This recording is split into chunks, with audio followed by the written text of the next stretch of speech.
Hey, this is Peter at Redford Fret in Brooklyn, New York, and a lot of folks want to know what the difference is between an open back old-time banjo and a bluegrass banjo or a resonator banjo. And essentially, it's kind of self-explanatory, but there's some small variables in it. Generally, the scale and tuning and the rim are similar. The open back banjo, which comes around from the 19th century, essentially has an open back, meaning there's nothing blocking the open rim here. These are generally used for old-time music or string band music or old classical playing where you don't have to be super loud. This is what's called a tubaphone, which means it has a very elaborate tone ring. This is considered probably the best kind of open back old-time banjo around. And they still make variations of this today. Its design is over 100 years old. So if you see an old, any kind of open back playing, you say, what are you playing? And he says a tubaphone, or she says a tubaphone. This is what they're talking about. Bluegrass banjos all come from a different source. Bluegrass banjos have the same basic scale length, although they can be a little bit shorter.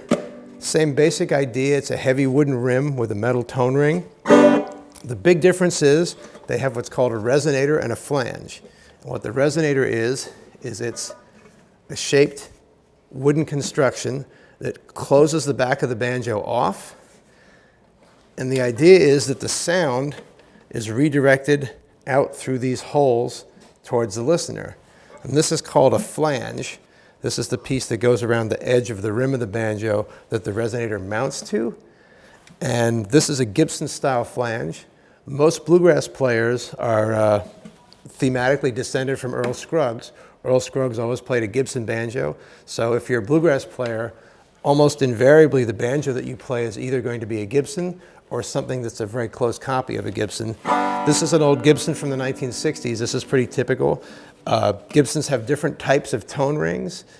Just like the tubaphone, what a tone ring is it's metal under the head that the head is stretched over. And the type of metal and how much metal and how it's configured will change the way the banjo sounds.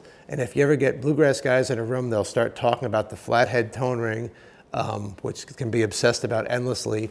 That's a certain type of bell brass tone ring that Gibson made before World War II, and it's the holy grail of bluegrass playing. But the essential bluegrass banjo will have a Gibson-style neck and headstock, Gibson-style rim with this Gibson-style flange on it.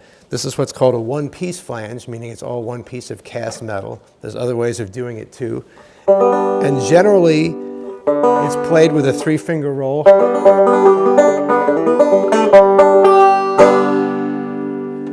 And they're really more similar than most people would want you to believe, but the basic difference is open or closed. You decide.